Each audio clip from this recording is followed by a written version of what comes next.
In a kingdom far, far away, the king and queen had 3 daughters. All 3 of them were beautiful.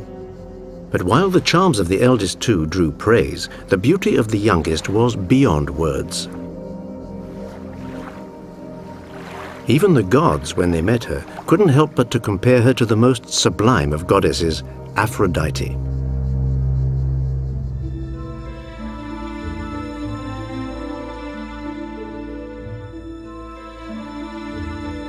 The 2 elder sisters had already wed. Not to just anyone, to noble princes. But strangely, Psyche was yet to marry.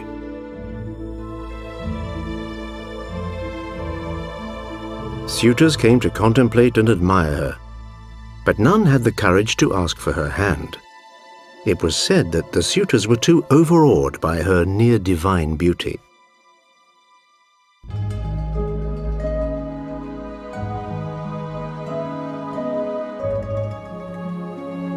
Meanwhile, up on Mount Olympus, she whom the gods had named the goddess of beauty, Aphrodite, was fuming.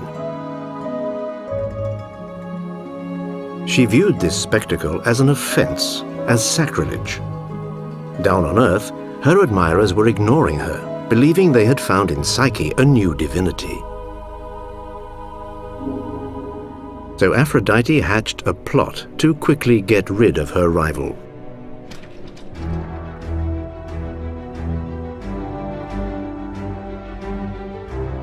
With a click of her fingers, Aphrodite summoned Eros, the god of love.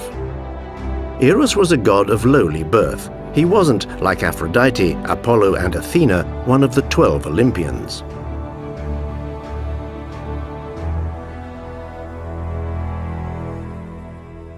Neither was he a direct descendant of Zeus. He was conceived on the day Aphrodite made her official entrance on Olympus. To mark the event, a great feast was held. Zeus invited all of the deities, even those who were old and usually left out. Among them was Porus, god of wealth and abundance. More than the other guests, Porus stuffed himself with delicious food and wine served in honor of Aphrodite. Then, once full, he lay down beneath a great oak tree and fell asleep. Just then, Peña, goddess of poverty, made her entrance. She had come to beg for food at the end of the feast, as her divine nature allowed. But when she set eyes on Porus in all his opulence, she thought that she might, by joining with him, escape the miserable fate that destiny had cast on her. So she lay down beside him. And thus, a few months later, Eros was born out of the love between Porus and Peña. Love and desire were thus the fruit of wealth and poverty, of abundance and penury.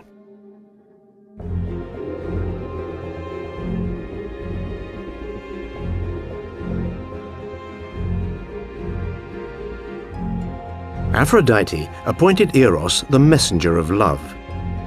She inspired passion, and Eros, in the service of the goddess, had the task of forming couples. With a golden arrow to inflame hearts, and a lead arrow to make his victims forever insensitive to love.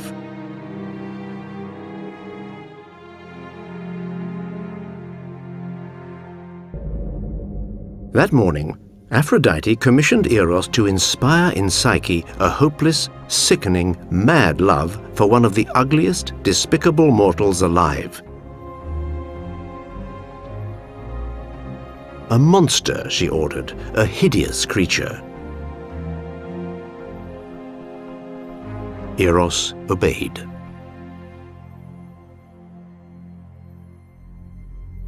He left, armed with his bow and arrows. When he discovered Psyche, she was sleeping. Eros stopped dead in his tracks, in awe. Never had he seen a being of such beauty. Psyche was perfection. He now understood Aphrodite's jealousy.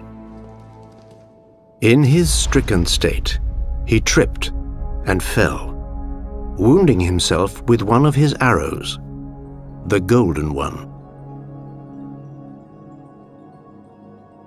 So there was Eros, ironically madly enamored with his prey. He returned to Olympus in a state of agitation. He languished, aching with love, attempting to keep his suffering a secret from Aphrodite, lest she become mad with rage.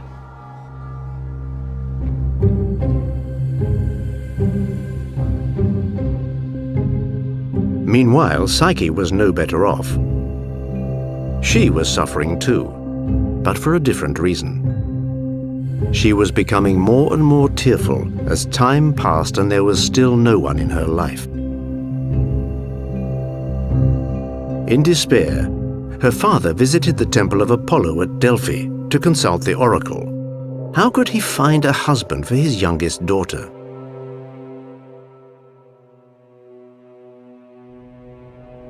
The oracle of Delphi was the Pythia, a priestess who passed on the will of the gods to mortals.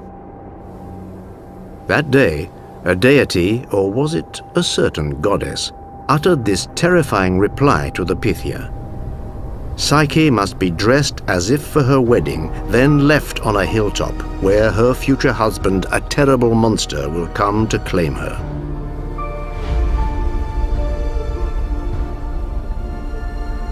The king was devastated. Not for an instant could he imagine abandoning his child, let alone giving her up to some fearsome creature. Surely no father could do that.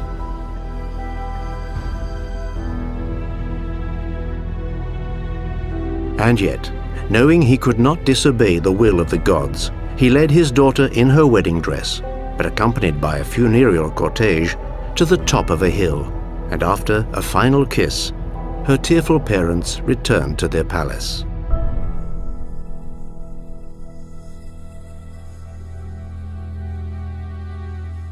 So Psyche was abandoned. Suddenly, she felt a breeze.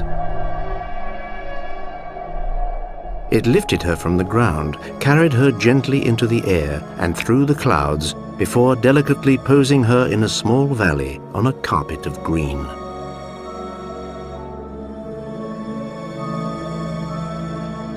Barely had she regained her senses than another surprise awaited her.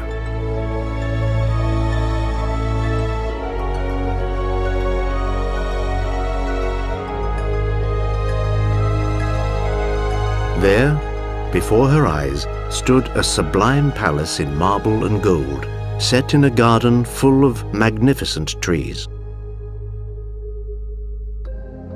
The place was deserted, but the doors, studded with gemstones, opened by themselves, accompanied by soft, magical, welcoming voices, inviting her in to visit her new home.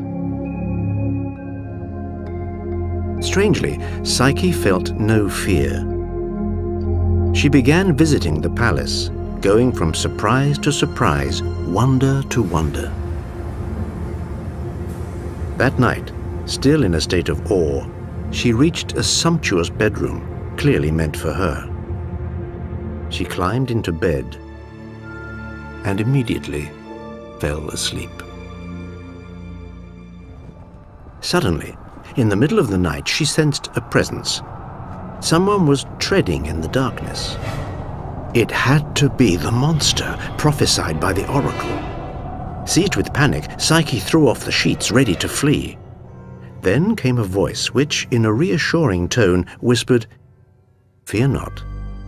I am your husband. All I wish for is your happiness. Trust me. But one thing, never seek to see my face. Otherwise, you will lose me forever." Psyche, astonished yet touched, promised to uphold this strange vow, for the monster, rather than terrify her, had comforted her.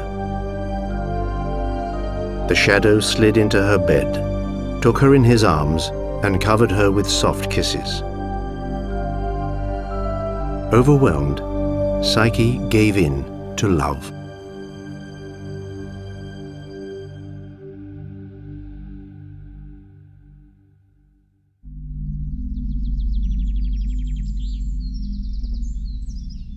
The next morning, when Psyche awoke, she was alone. And she would be during daylight for every day that followed. But at every nightfall, her husband came to her. She kept her vow to never seek to see his face, and she even surprised herself by enjoying more and more their loving embraces.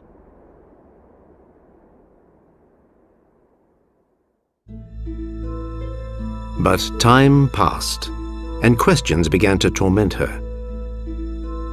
Psyche was suffering from loneliness, and she missed her parents and sisters. For how long could she live like this in this vast palace inhabited by distant voices and an invisible husband? One night, she begged for permission to break her vow, not forever, but for just a few days. But her mysterious husband refused. Psyche persisted with her plea. Finally, her lover yielded, but made her promise that she would give no answer to any questions asked about him. And Psyche gave her promise.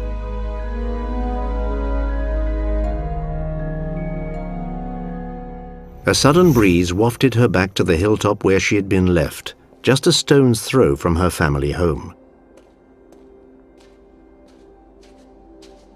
On seeing their daughter, whom they believed lost forever, Psyche's parents were overjoyed. A feast was given to mark her return safe and sound.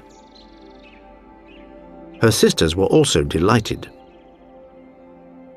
But when she began describing her magical palace and the countless gifts offered by her husband, they became green with envy.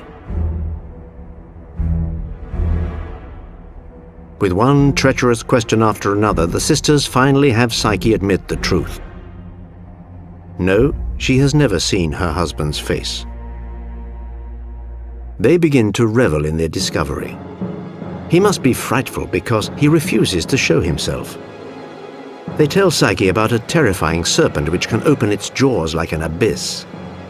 They persuade her that one night it will surely devour her. Psyche was so frightened by what she had heard that she became racked with doubt. She wanted to know the truth.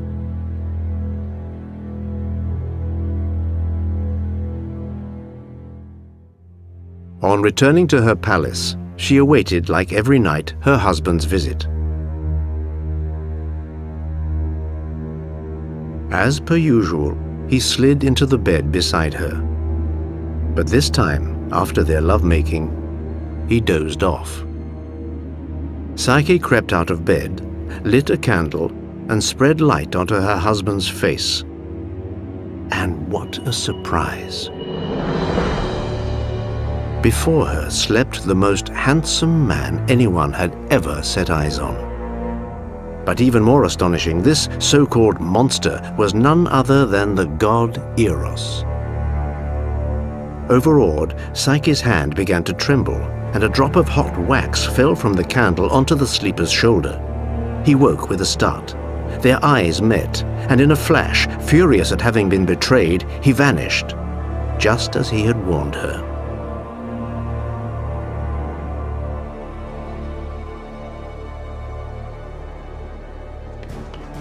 Psyche sprinted from the room, followed every corridor, searching every room, scouring every corner. Even the welcoming voices had disappeared. The palace was plunged into darkness.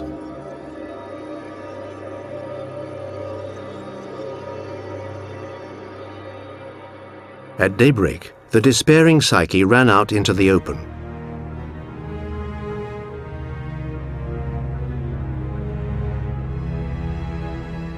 She finally reached a river and halted on its banks. She broke down in tears. Not only had she lost a husband, she had lost love, the worst punishment ever.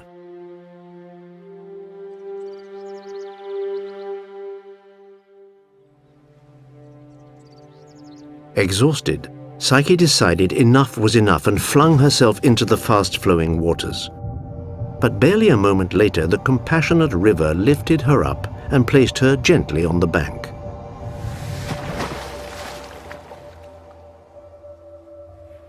Before her, a strange creature suddenly appeared, half man, half goat. The god Pan, god of shepherd and the pastures.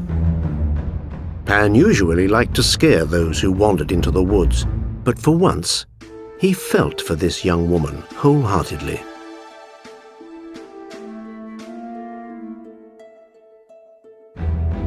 If she was willing to overcome all obstacles, she would surely end up winning back the heart of Eros. Psyche let herself believe the words of Pan.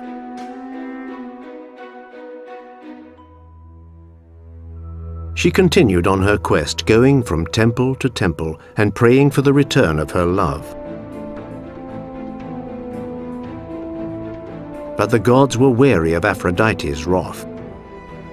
Besides, the goddess was watching, waiting for her revenge.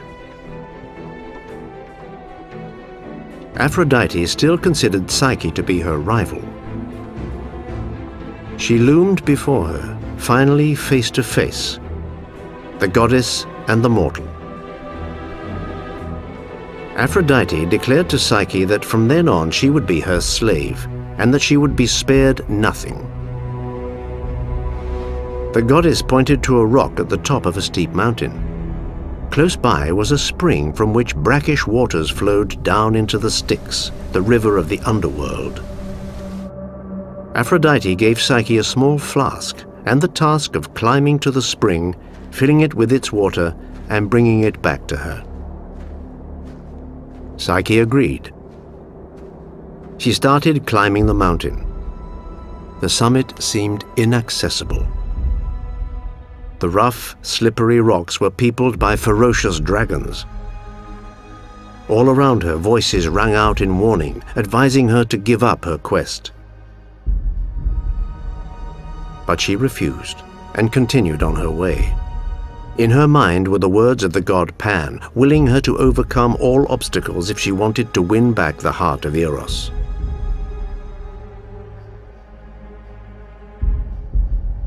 Just then, an eagle appeared. It was the eagle of Zeus, king of the gods. Also moved by her charge, it snatched her flask and flew off to fill it with the brackish water before returning it to Psyche. Aphrodite was furious. First Pan and now Zeus. She wondered if Eros could be urging the gods of Olympus to protect his lover. But that would be impossible. As punishment for having fallen for Psyche, Aphrodite had had him imprisoned in a double tower within her palace.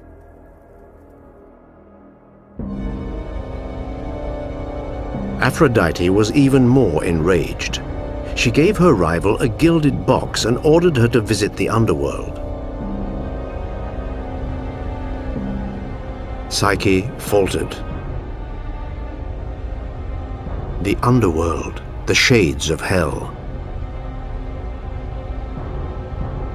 No mortal had ever been able to go there without being devoured by its terrifying guard, Cerberus, a monstrous three-headed hound.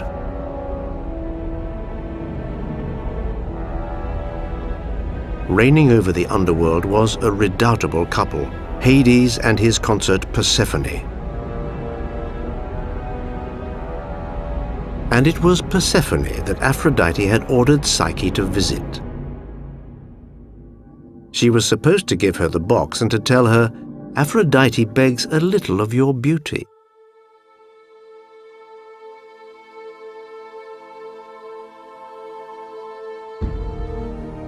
The terrified Psyche was convinced that she would never fulfill her task and decided to free herself from Aphrodite's torments by putting an end to her days.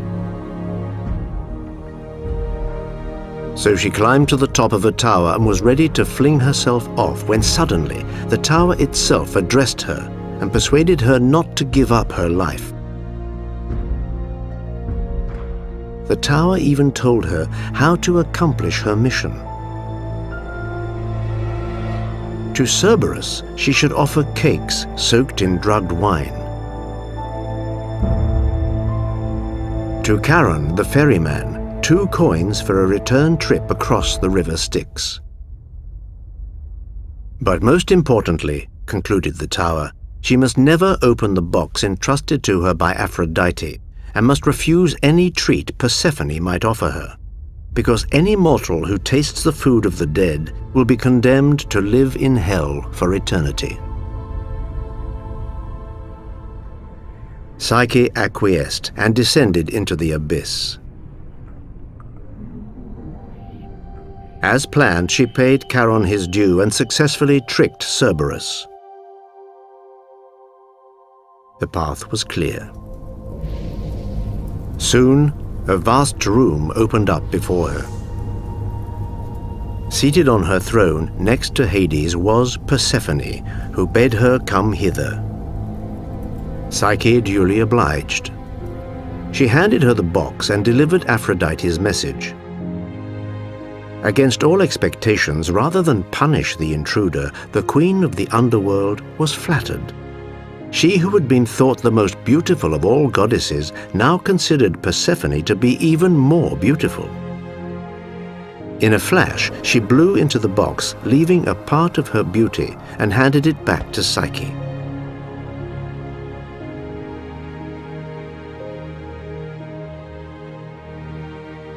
On her way back, her task completed, Psyche was overwhelmed with an irresistible desire.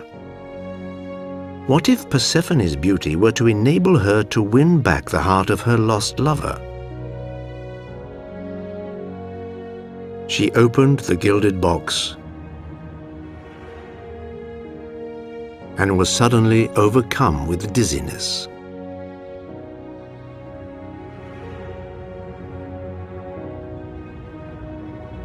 She fell into a deep and endless sleep. Psyche was dead.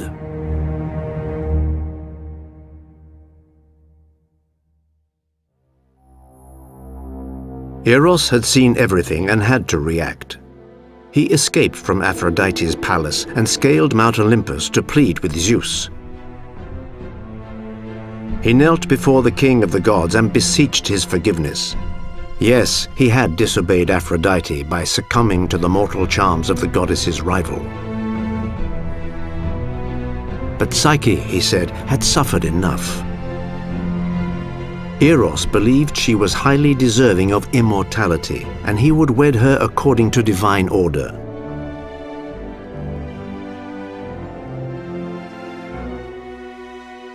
Eros pleaded his case with such dexterity that Zeus was swayed.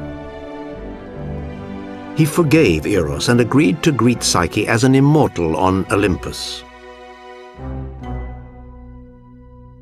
Eros sought out his beloved, gently leaned over her, planted a kiss on her lips, and Psyche awoke.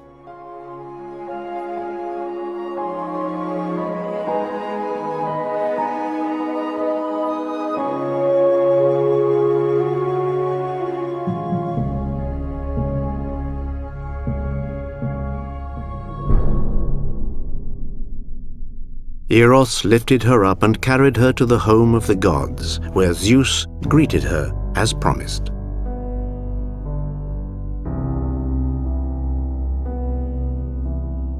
Aphrodite was also present. She realized her combat had been in vain, that it would be impossible to separate the two lovers, and so surrendered in the face of such infinite power.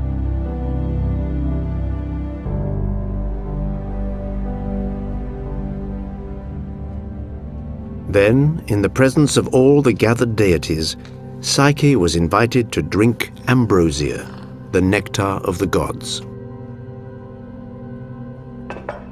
Since that day, it's said that a soul which wanders the earth in search of perfect love will only find it in the afterlife, just as Psyche could only reunite with Eros after her death on Olympus, where she now sits amongst the gods.